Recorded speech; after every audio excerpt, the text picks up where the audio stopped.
Cycle యాత్ర ముగింపు సందర్భంగా 80 అడుగుల రోడ్డులోని జిల్లా పార్టీ కార్యాలయంలో విస్తృత స్థాయి కార్యకర్తల సమావేశంలో గొండు శంకర్ మాట్లాడారు. మంత్రి ధర్మాన ప్రసాదరావు అధికార దుర్వినియోగానికి పాల్పడుతూ ఎన్నికల కోడ్ను ఉల్లంఘిస్తున్నారని టీడీపీ, జనసేన, బీజేపీ కూటమి అభ్యర్థి గొండు శంకర్ ఆరోపించారు.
ఈ సైకిల్ యాత్ర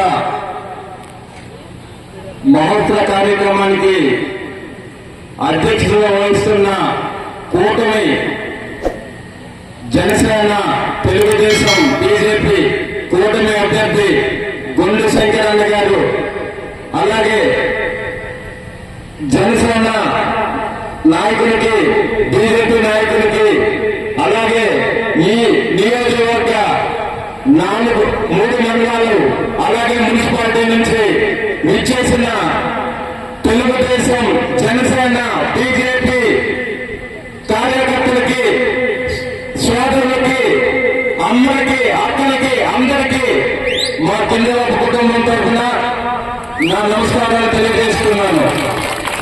అలాగే ఈరోజు ఈ సభ మనం ఎలక్షన్ ఇంకా 48 రోజులు దగ్గరలో ఉన్నాయి. మనందరం గెలుపు దిశగా ఏదైతే ఎన్డీఏ కూటమి అభ్యర్థి శంకరన్నని గెలిపించుకునే దిశగా, అలాగే ఎన్డీఏ కూటమి పార్లమెంటరీ రామ్మోహన్ నాయుడు గారు అభ్యర్థుల్ని, 2 ఇతర అభ్యర్థుల్ని మనం గెలిపించే దిశగా ముందుకు ఎలా వెళ్ళాలని చెప్పేసి పెద్దలందరూ ఈ సభ మనకి నా తర్వాత మాట్లాడి మీకు ఎలా కార్యక్రమాలు చేయాలని చెప్తారు. అయితే ఏదైతే ఈ తుగ్లక్ ముఖ్యమంత్రి జగన్మోహన్ రెడ్డి సైకో ఈ 5 సంవత్సరాలు ఒక్క ఛాన్స్ అనే అవకాశం మన దగ్గర నుంచి తీసుకొని ఈ 5 సంవత్సరాలు ఈ రాష్ట్రాన్ని అధోపాతానికి దించేశారు. ఈ జగన్మోహన్ రెడ్డిని మళ్ళీ మనం రాష్ట్రం నుంచే బయటికి తరిమేసే విధంగా మనందరం రానున్న 48 రోజుల్లో ప్రతి ఒక్క కార్యకర్తని, ప్రతి ఒక్క ఓటర్ మహాశయుల్ని కలుసుకొని మన సూపర్ 6 కార్యక్రమాన్ని ఇంటింటికి, గడప గడపకి తీసుకొని వెళ్ళి లాస్ట్ 2014 నుంచి 2019 వరకు మనం ఏ రకంగా అయితే జనాలకి సేవలు అందించామో, ఏదైతే 2019లో ఈ టికెట్ ముఖ్యమంత్రి అయిన తర్వాత వాలంటీర్ వ్యవస్థను పెట్టుకొని అదే వాలంటీర్ని ఈ రోజు భయపెడుతూ మీరు రాజీనామా చేయండి, మీరు ఎలక్షన్ లో పాల్గొనండి అని చెప్పి ప్రతి ఒక్క వాలంటీర్ని భయపెడుతున్న ఈ తుగ్లక్ ముఖ్యమంత్రిని మళ్ళీ మనం ఇంటికి పంపించి మళ్ళీ ఏదైతే తెలుగుదేశం పార్టీ చంద్రబాబు నాయుడు గారిని మళ్ళీ ముఖ్యమంత్రి చేసుకొని ఈ రాష్ట్ర భవిష్యత్తుని, మీ పిల్లల భవిష్యత్తుని మళ్ళీ మంచి దారిలో పెట్టే అవకాశం ఈ కూటమి అభ్యర్థులకు ఇచ్చి మళ్ళీ తెలుగుదేశం పార్టీని గెలిపించుకొని జనాలకి మంచి పాలన ఇచ్చి మళ్ళీ మనం మంచి రోజులు వచ్చే విధంగా మనందరం కలిసి కష్టపడాలని చెప్పి కోరుకుంటూ ఇంత అవకాశం ఇచ్చిన నన్ను సంఖ్యలానికి ధన్యవాదాలు తెలుపుతూ సెలవు తీసుకుంటున్నాను. Thank you. రాష్ట్రంలో ఉవ్వెత్తి ఎసపడుతున్న యువ కెరటాలు జన సైనికులు, అలాగే రాష్ట్రం మొత్తం వేళ్ళు ఊరుకున్నటువంటి తెలుగుదేశం పార్టీ కార్యకర్తలు ఎంతమంది ఉంటుండగా నన్ను ఎవరు ఎటువంటి మోసం చేయలేరు. నేను అఖండ మెజారిటీలో గెలుస్తుంటా. చంద్రబాబు రామ్మోహన్ నాయుడు గారు 2 లక్షల ఓట్ల మెజారిటీతో గెలుస్తారు. నేను 50,000 పైసలు మాటలతో ఈ నియోజకవర్గంలో గెలుస్తాను. మనందరం కలిసి పోరాడాలి, ఇంటింటికి వెళ్ళి ప్రచారం చేయాలి. వాళ్ళు ప్రలోభాలు పెడతారు, అవి తిప్పుకొట్టాలి. ఈ సందర్భంగా వాలంటరీ సేవకు అభినందనలు తెలియజేస్తున్నా. మేము వాలంటరీ వ్యవస్థ రద్దు చేయం. మీరు ప్రలోభాలకు నమ్మకుండా వైసీపీ మాయలో పడకుండా నిక్కచ్చిగా మీరు చేస్తే ఫ్యూచర్ లో మీకు అవకాశాలు ఉంటాయి, మెరుగైన సౌకర్యాలు కల్పిస్తాం. నేనేది రద్దు చేయమని తెలియజేస్తున్నా. పథకాలు 50 సంవత్సరాలకే బీసీ ఎస్సీ ఎస్టీలు 4,000 పెన్షన్ ఇస్తాం. 20 లక్షల ఉద్యోగాలు కల్పిస్తాం. ఒకవేళ ఉద్యోగం రావడం లేటైతే నిరుద్యోగ వృత్తి కింద 3,000 ఇస్తాం. అలాగే చంద్రన్న మీద 12వ ఖాళీ రోజు ఇంటికి చెక్ వెళ్ళేది 5 లక్షలు, అది 10 లక్షలు చేశాం. పెళ్లి కొడుకు 50,000 లక్ష చేశాం. అలాగే అన్న క్యాంటీన్లు పునరుద్ధరిస్తాం. మళ్ళీ చంద్రన్న కానుకలు ఇస్తాం, రంజాన్ తోపా ఇస్తాం, సంక్రాంతి కానుకలు ఇస్తాం, క్రిస్మస్ కానుకలు ఇస్తాం. ఇవన్నీ మీరు ప్రజల్లోకి తీసుకువెళ్ళి ఉధృతంగా ప్రచారం చేసి మన బాక్సులు ఫుల్ అయిపోయే విధంగా మనం ఓట్లు వేయించాల్సిందిగా కోరుతూ, ఇంకా చాలా మంది వక్తలు ఉన్నారు. నాకు ఈ అరుదైన అవకాశం వచ్చింది. నేను మీ అందరి పెద్దలు, నాకంటే ఏజ్ లో పెద్ద సీనియర్ లీడర్స్, రాష్ట్ర స్థాయి నాయకులు, మహామహులు కూర్చున్నారు. మీరందరూ కూడా నాకంటే పెద్దవారు ఉన్నారు, తెలివైన వారు ఉన్నారు. నేను మీకు ఈ సందర్భంగా విన్నవించుకుంటుంది ఏంటంటే, నన్ను నమ్మండి. నేను మీలో ఒకరిగా, మీ కుటుంబ సభ్యుడిగా, మీ అన్నదమ్ముడిగా, మీ తోబుట్టుగా నేను ఉంటూ మీ కష్ట సుఖాల్లో పాల్పంచుకుంటూ ఎల్లప్పుడూ మీతోనే ఉంటా. చాపరం అల్లు నర్సయ్య గారు, ఓడాడ సింహనర్సయ్య గారు వేదికపై రాష్ట్ర ఇన్ఛార్జ్ అల్లు నర్సయ్య గారు, అలా కొన్ని మర్చిపోయాను, అన్నిగా భావించదు. సాధు కర్ణ గారు కూడా వేదికపైకి రావాల్సింది కోరుచున్నాను. బీజేపీ సీనియర్ నాయకులు కొన్ని అన్నిగా మర్చిపోవాల్సింటే ఏమనుకోవద్దు. నన్ను మీరు నమ్మండి, ఆశీర్వదించండి. నిత్యం మీ ప్రజల్లో ఉంటూ, మీ కష్ట సుఖాల్లో ఉంటూ పాలు పంచుకుంటూ, మీ కష్ట సుఖాలు పాలు పంచుకుంటూ, ఎప్పుడు పిలిస్తే అప్పుడు పలుకుతా. అర్ధరాత్రి పిలిచినా మీతో ఉంటా. స్టేడియం 5 సంవత్సరాల నుండి అలాగే ఏడుస్తుంది. దాన్ని ఈ ముఖ్యమంత్రి వచ్చి చెడగొట్టాడు. 12 కోట్లు వచ్చిందని పాలాభిషేకం చేశారు. మీరు ఎక్కడికి వెళ్ళింది మీ స్టేడియం? మొన్న వాకలవసలో రాత్రి 10 గంటలకి ఈ రైల్వే స్టేషన్ దారి, నరకానికి వెళ్లే దారి నేను స్వర్గం దారి చేస్తానంటే 11 గంటల ఓసవన్పేట వచ్చేసరికి ఒక ఆయన టైర్ కింద పడిపోయి పేదలన్నీ బయటకు వచ్చి చనిపోయే పరిస్థితి. కనీసం గుంతలు పూర్చలేదా మీరు?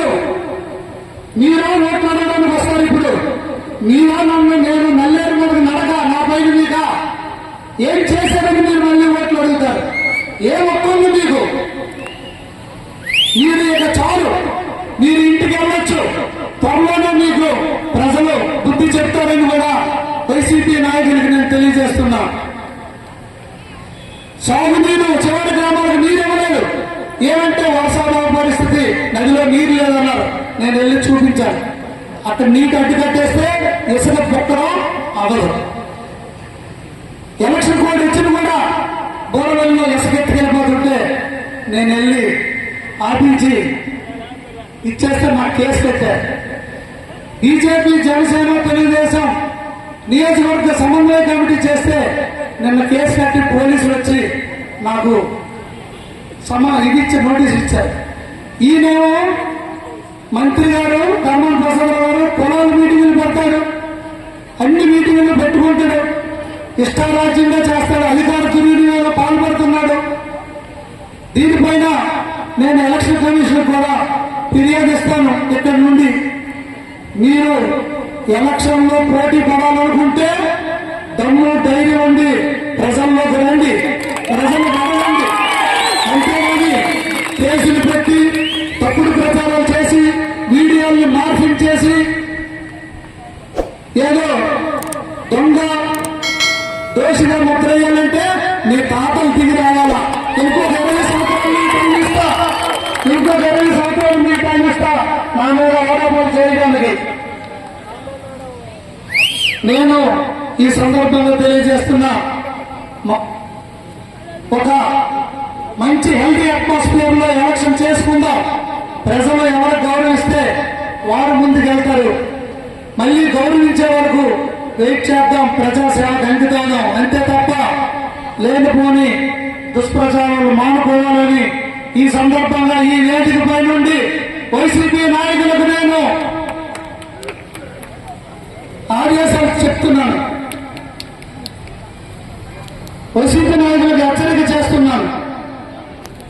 కనుక సోదరి మల్లారా, అందరూ ఎంతో ఇంతవరకు నా వెన్నంటి నుండి ఈ రోజు ఈ టికెట్ మీ అందరూ ఈవెన్ బీజేపీ, జనసేన, ఇతర కూటమి అందరూ కూడా చెప్తేనే నాకు ఇది వచ్చింది, కానీ ఏ ఒక్కరి వల్ల కాదు.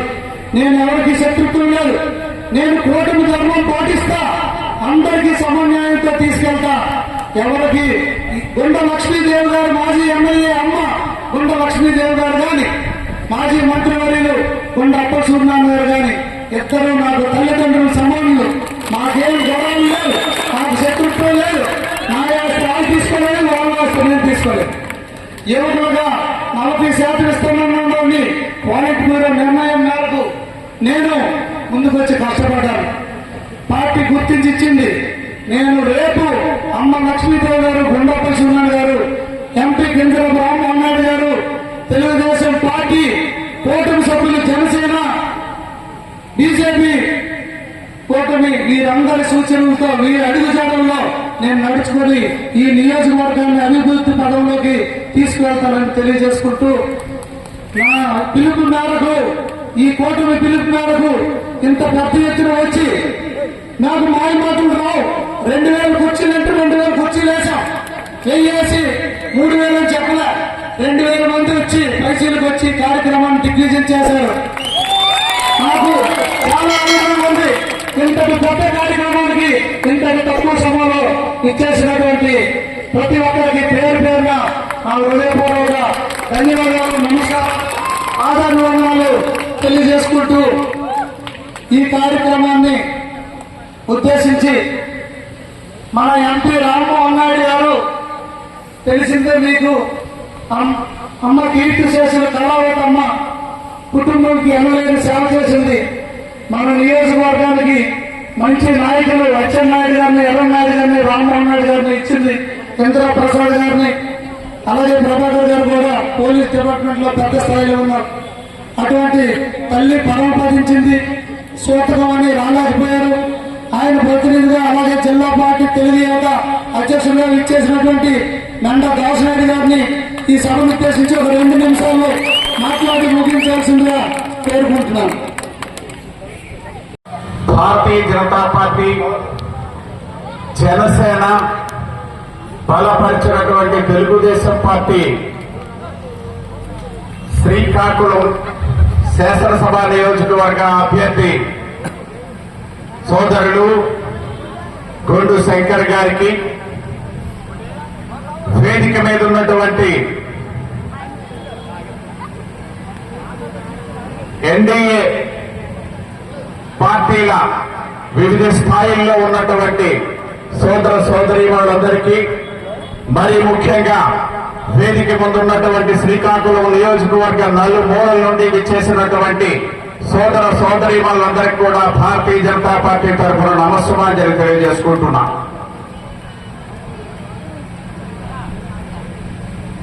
ఒక విషయం మనం గమనించాలా, రాష్ట్రంలో ప్రభుత్వ మార్పిడి జరిగి 5 సంవత్సరాలు పూర్తవుతున్నటువంటి సందర్భంలో ఈ రాష్ట్ర ప్రభుత్వం ఏదైనా ప్రభుత్వం ఏర్పడిన తర్వాత అప్పటి వరకు రాష్ట్రంలో గాని కేంద్రంలో గాని ప్రజలు ఎదుర్కొంటున్నటువంటి కొన్ని సమస్యల్ని గుర్తించి ఆ సమస్యలని పరిష్కరిస్తూ అప్పటి వరకు జరిగినటువంటి అభివృద్ధిని సమీక్షించి ఇంకా చేయాల్సినటువంటి అభివృద్ధి కొరకు బాటలు వేస్తూ, అదే సమయంలో ఏదైతే బడుగు బలహీన వర్గాలకు చెందినటువంటి ప్రజానీకానికి అవసరమైనటువంటి సంక్షేమ ఫలితాలను అందించడానికి ఒక చక్కని ప్రణాళికతో ఏ ప్రభుత్వమైనా, దేశంలో ఉన్నటువంటి ఏ రాష్ట్రంలోనైనా, కేంద్ర ప్రభుత్వం అయినా సరే చేసే ఒక కార్యాచరణ ప్రణాళిక. దురదృష్టవశాత్తు ఈ రాష్ట్రంలో 5 సంవత్సరముల కిందట 51% ఓట్లు, 151 సీట్లు సాధించి అనే దానికంటే ప్రజలు ఇచ్చినటువంటి తీర్పు ఆధారంగా వచ్చినటువంటి జగన్మోహన్ రెడ్డి ప్రభుత్వం ఏదైతే నేను ముందు చెప్పినటువంటి ప్రణాళికని విస్మరించి కేవలం రాష్ట్రంలో ఉన్నటువంటి ఓటర్లను కొనుగోలు చేసే లక్ష్యంతో మాత్రమే, అభివృద్ధి లేదు, అంచనాలు లేవు, కేవలం సంక్షేమం పేరుతో, నేను ఈ మాట అంటున్నందుకు ఎవ్వరు లబ్ధిదారులు ఉన్నా సరే ఎవ్వరూ సిగ్గుపడాల్సింది లేదు, లేదా ఎవరు కూడా న్యూనతాభావానికి గురవాల్సిన పని లేదు. నేను చెప్తున్నటువంటిది పాలకుల తాలూకా ముఖ్యోద్దేశం మాత్రమే. ఏ లబ్ధిదారుని కూడా నేను చిన్న చూపు చూడట్లేదు, కూటమి అభ్యర్థులు చిన్న చూపు చూడట్లేదు అని గమనించాలా. ఎందుకు చెప్తున్నానంటే, ఇవాళ ఉన్నటువంటి జగన్మోహన్ రెడ్డి తాలూకా కుతంత్రం ఆ రోజు నుండి ప్రారంభించి సంక్షేమం పేరుతో పేద ప్రజలు ఓట్లు కొనుగోలే లక్ష్యంగా వెళ్ళారు తప్పిస్తే రాష్ట్రంలో ఎక్కడ అభివృద్ధి ఛాయలు లేకుండా చేసినటువంటి ప్రభుత్వం ఏదైనా ఉందంటే జగన్మోహన్ రెడ్డి గారి ప్రభుత్వం. సంక్షేమ పథకాలు ఖచ్చితంగా ఉండాలి. ఇవాళ నీవు తెచ్చింది ఏంటి జగన్మోహన్ రెడ్డి గారు? 75 సంవత్సరాలు దాటినటువంటి స్వాతంత్రాలు, ఎన్నో కుతంత్రాలు, ఎన్నో కుంభకోణాలకి ఆలయమైనటువంటి నాటి పాలకులు కూడా సంక్షేమ పథకాలు తెచ్చారు. అదే సందర్భంలో గతంలో ఈ దేశాన్ని 6 సంవత్సరాల పాటు పరిపాలించినటువంటి భారతరత్న వాజ్పేయి గారు తెచ్చినటువంటి సంక్షేమ పథకాలు కానీ, అభివృద్ధి ఫలాలు కానీ ఒకసారి గుర్తు చేసుకోండి. ఇవాళ దేశంలో అత్యంత వేగంగా అభివృద్ధి చెందుతున్నటువంటి రహదారుల వ్యవస్థ అయితేనేమి, లేదా విమానయాన సౌకర్యాలైతేనేమి, నౌకాయాన సౌకర్యాలైతేనేమి, ఇవన్నీ కూడా ఆనాడు వాజ్పేయి గారి ప్రభుత్వంలో, ఎన్డీఏ ప్రభుత్వంలో బీజాలు వేసినటువంటివే. నేను ఎందుకు చెప్తున్నానంటే, అదే సందర్భంలో వాజ్పేయి గారు ప్రవేశపెట్టినటువంటి ఏవైతే ఇవాళ కేంద్ర ప్రభుత్వం అమలు చేస్తున్నటువంటి వారు ప్రవేశపెట్టినవి, నేడు నరేంద్ర మోడీ గారు ప్రవేశపెట్టినటువంటి సంక్షేమ పథకాలకు మీ పేర్లు పెట్టుకొని, జగనన్న అని పేరు తగిలించుకొని కోట పథకాలుగా నీవు ఇవాళ సంక్షేమ పథకాలు అని చెప్పేసి ప్రచారం చేస్తున్నావు. అంతేగాని నీవు రాష్ట్ర ప్రభుత్వంలో రాష్ట్ర ప్రభుత్వంలో ఆర్థికంగా బలోపేతం చేసుకొని ఒక్క పైసా కూడా నువ్వు సంక్షేమానికి గాని అభివృద్ధికి ఎలాగూ లేదు. ఈ సంక్షేమంలో కూడా మేము చేస్తున్నటువంటి అప్పులు ఈవేళ 12,50,000 కోట్లకు చేరాయి. అందులో గత ప్రభుత్వాలు చేసినటువంటి 2,50,000 కోట్ల రూపాయలు పక్కన పెడితే 10 లక్షల కోట్ల రూపాయలు అప్పులు చేసి 2,78,465 కోట్లు మాత్రమే నువ్వు పంపిణీ చేశావు. మరి మిగతా 8 లక్షల పైచీల కోట్లు ఏమయ్యాయి జగన్మోహన్ రెడ్డి గారు? అభివృద్ధికి అవి వెచ్చిస్తే సరిపోయేవి కాదా? ఏమయ్యాయని చెప్పేసి ఈ వేదిక ద్వారా మేము ప్రశ్నిస్తున్నాం. ఈ సందర్భంలో నేను ఒకటే మనందరినీ కోరుతున్నా, సైనికుల్లాగా పనిచేసే భారతీయ జనతా పార్టీ ఒకవైపు, జన సైనికులు ఇంకొక వైపు ఉన్నటువంటి సందర్భంలో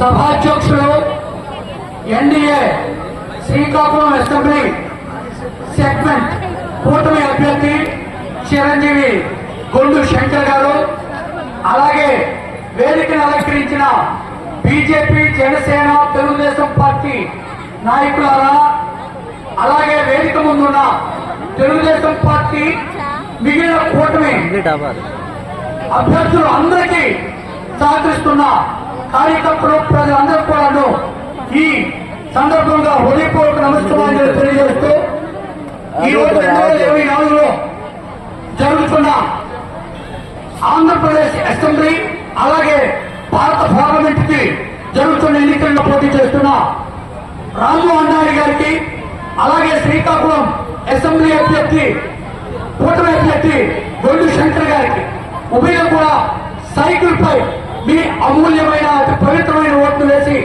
అఖండమైన మెజార్టీతో గెలిపించాలని చెప్పేసి మీ అందరికీ కోరుకుంటూ, ముఖ్యంగా ఈ నియోజకవర్గంలో మరి వైసీపీ అభ్యర్థిగా పోటీ చేస్తున్న ధర్మాన ప్రసాదరావు గారు అసహనంతో మా అభ్యర్థిపై లేనిపోయిన ఆరోపణలు చేస్తున్నారు. అవన్నీ అక్కడి చేసుకోకపోతే మీకే నష్టం వాటిల్లుతుంది. గొండు శంకర్ నేతృత్వంలోని ఈ తెలుగుదేశం పార్టీ అప్రజాతంగా అత్యధిక మెజార్టీతో ఎమ్మెల్యేగా మరి అసెంబ్లీకి వెళ్ళడం ఖాయమని చెప్పేసి ఈ సందర్భంగా తెలియజేసుకుంటూ సెలవు తీసుకుంటున్నాను. జై హింద్.